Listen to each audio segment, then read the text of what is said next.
Hello and welcome.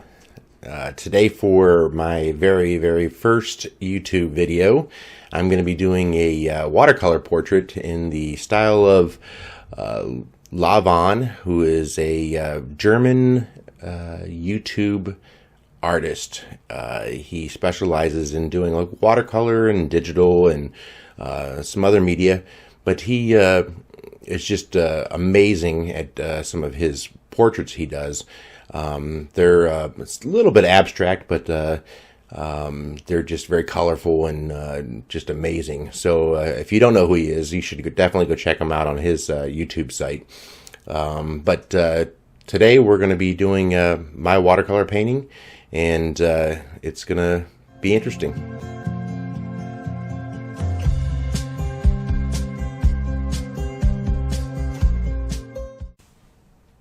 Alright, so welcome back. Gonna start off by giving you guys a heads up. This is my third take.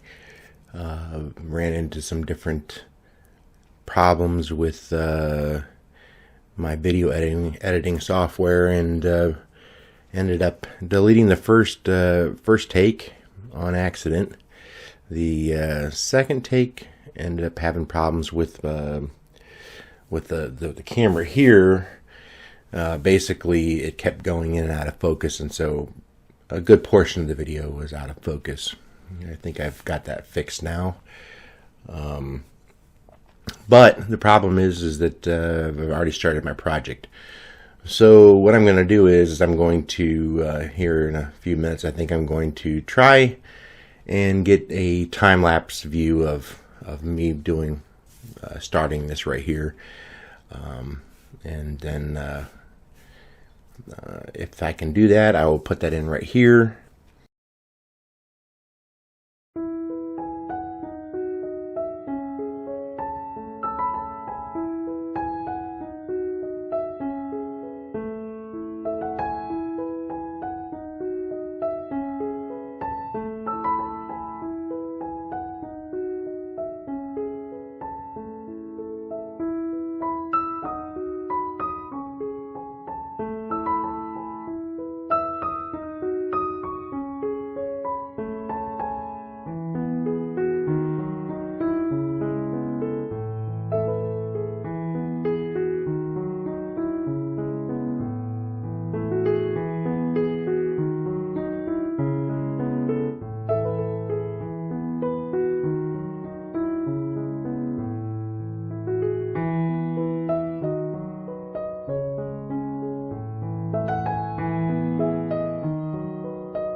But for explaining what this project's about, this video will be done in a couple different parts. The first part being kind of explaining what we're going to be doing, and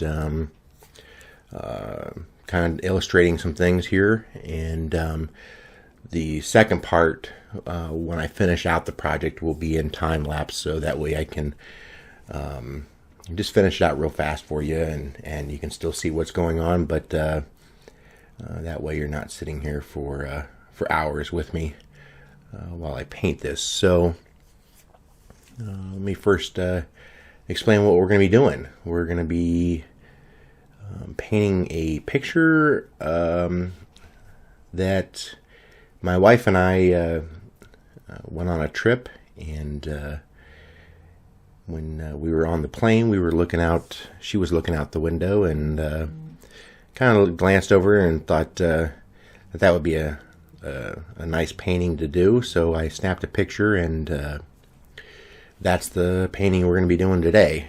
So we're going to be doing it in watercolor, and let me kind of explain to you a little bit about watercolor if you don't know already. Watercolor is a really nice medium. It's not quite as forgiving if you make mistakes as maybe doing this in acrylic, but we'll kind of explain some of that stuff too. Basically, how watercolor works is it works in from light to dark, and it's layers. So it's one layer after the next until you get to where you're dark enough in certain areas, and then the lighter areas you've left alone to let that light from the paper come through. And where acrylic is the opposite. So you paint everything, and then you work from darker to light, and so you're adding light upon light upon light until you get to the highlighted areas where you want to put those in. That's why acrylic is a little bit more forgiving. It basically, if you make a mistake, you can just paint right over it. So with watercolor, it's if you make a mistake on here, there are techniques that you can do, like lifting some of the paint back off of it again and out of the paper. But the more you lift paint out of the paper and keep wetting it and lifting some of that paint out of the paper, the more the paper turns kind of rugged, and eventually that you'll see that in the finished product. So you don't want to do it too much, especially for the quality of the paper that you buy. The better quality, you can do that a little bit more with. The quality that's a little cheaper, you really can't get away with it too much without seeing that, noticing it. But we're human. We make mistakes, so we are going to make mistakes, and just as kind of long as we learn from them and try to do our best to make them, the mistakes not show up as much, we'll be fine. So let's talk a little bit about paper. Watercolor paper you can buy in sheets, or they come in blocks, and for our purposes we have a sheet of watercolor paper that I've taped down, and basically the point of taping it down is to keep some of the when you're using watercolor and the larger areas that you use watercolor in, it tends to warp the paper, and you get a little bit of some bending and stuff in the paper. And there's ways to fix that, or to make it not quite as bad. Maybe we'll explore those at some point in time, and show you how some of those techniques do work, and they work pretty well. But for our purpose today, we're just gonna stick with taping it down and hope that it doesn't move too much on us. If it does, like I said, that's not really a big problem. The bricks I was referring to, though, as far as the paper that comes in, the smaller paper that comes in a brick, the paper's all stacked up, and on the sides all the way around, it's basically glued together. So when you're able to paint on it and then let it dry, you just peel that top layer paper off, and you don't really have too much of that bending and stuff happening in that paper. But of course, the larger you go, you're not able to get the bricks like that, and so you're forced to either tape it down, or there is another technique. It's called stretching the paper for watercolor. And basically what that means is you can take your paper and put it in water and soak it in water, and when you take it back out, you lay it on your surface, and you use like a water type tape that you tape it down. And basically as the paper dries, that tape holds that paper from shrinking back up again, and so it holds it in place. And then when it's dry and you go back in and you start painting on it, when it's wet, it doesn't need to expand or contract to get your waves and your bends in your paper. So but we're not going to be doing that. We're just going to be taping it down and hope for the best as far as the warping that'll happen with paper a little bit. Because again, like I said, there are some techniques to help that, improve that after the fact. So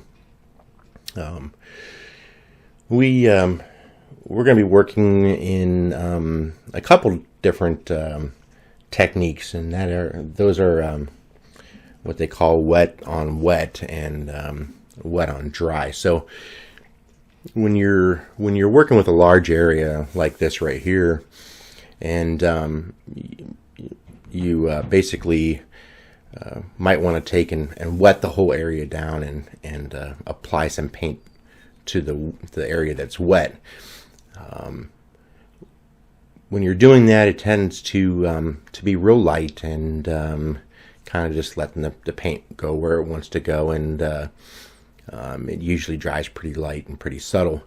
When you're doing a wet on dry technique, the paint tends to really kind of pop, and it's just like boom, it's there. So you can, and like we are going to be doing, you can use both techniques in one painting, and I'll show you the difference in that.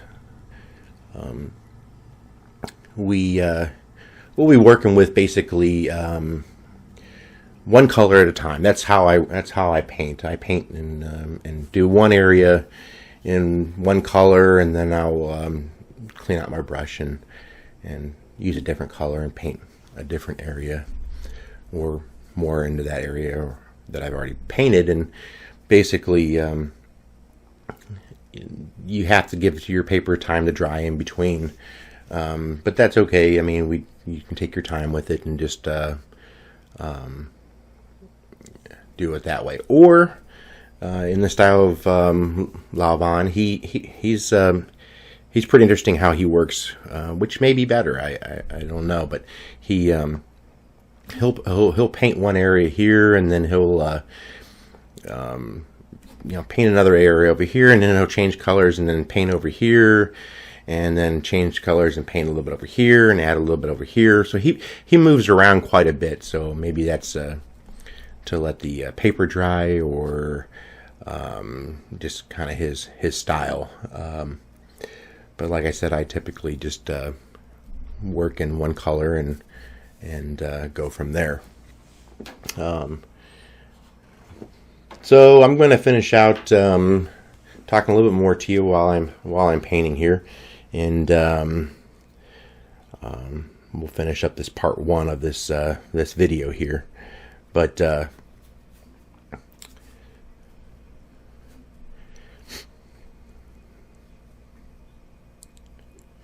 basically, I'm laying in just some real light, watered down paint. I typically work with my watercolors. I'll be using I use the tube watercolor. It's kind of more of a liquid. I'll kind of show you what that looks like. They come in tubes like this, and basically I'll use it on my palette here. Like I'll show you right here. I've got pretty much the straight with just a tiny bit of water right out of the tube right here. This is a little bit of a darker mixture here with some of that and a little bit more water.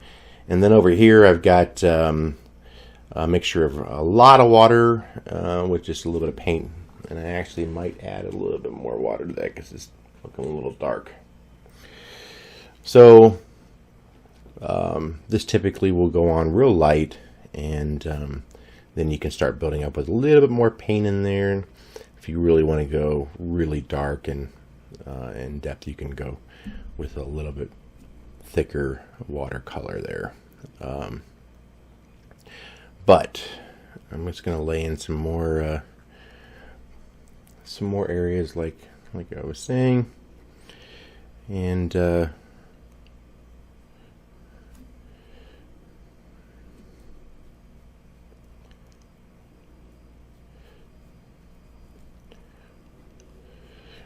again, we are working in the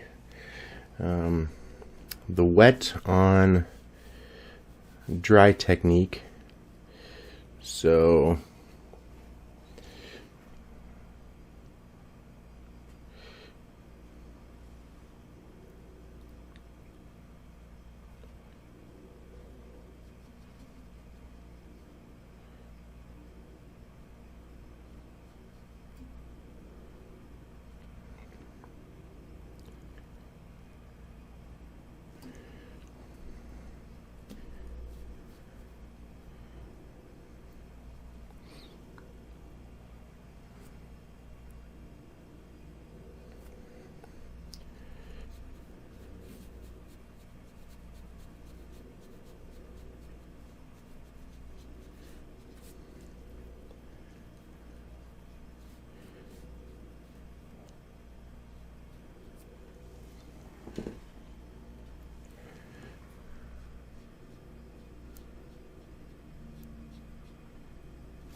can't tell you how amazing this is that I get to do this these watercolor and different projects with you guys, and I'm super excited about this. This is just going to be amazing to do this channel and have you guys along with me.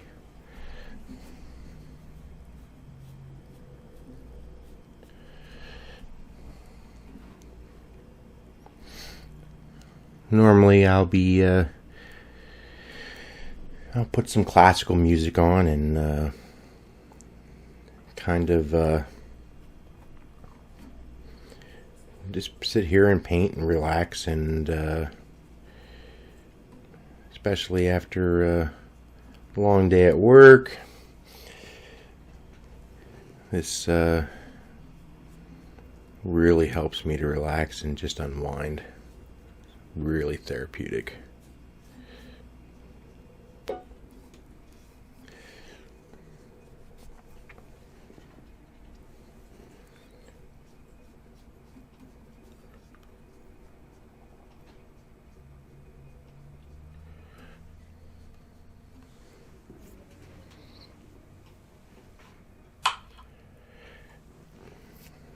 I highly recommend, and even if you're not an artist, to give this a try, because tell you, it's just amazing how relaxing it is, and just have fun with it.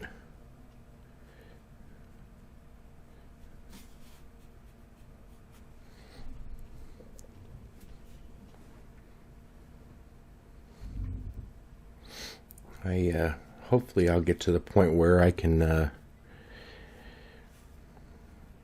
do some real longer versions of painting, so you can kind of follow along. Maybe I'll even download or put up a spot where you can upload a template and kind of follow along with me and paint with me. That would be a lot of fun. And I also would like to get to the point where, when I get enough subscribers, to basically do like a live stream, and that way I could answer questions and talk to you while I'm in the middle of painting. That would be a lot of fun.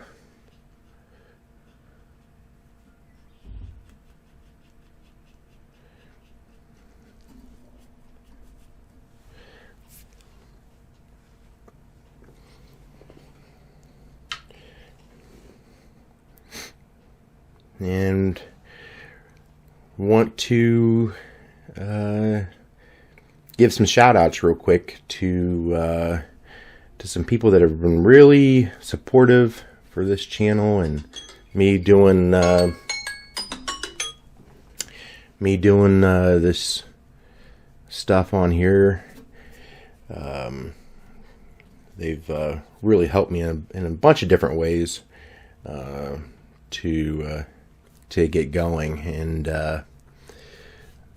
those people are Adrian, Brandon, Lopez, Jamie, Bailey, and of course my beautiful wife Shelly, who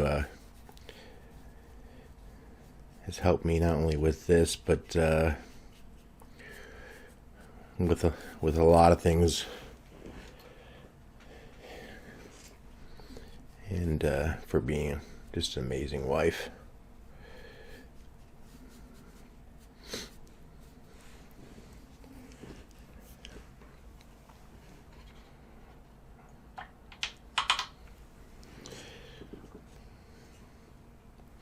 So I'm going to let that dry up here a little bit, and like I said, we'll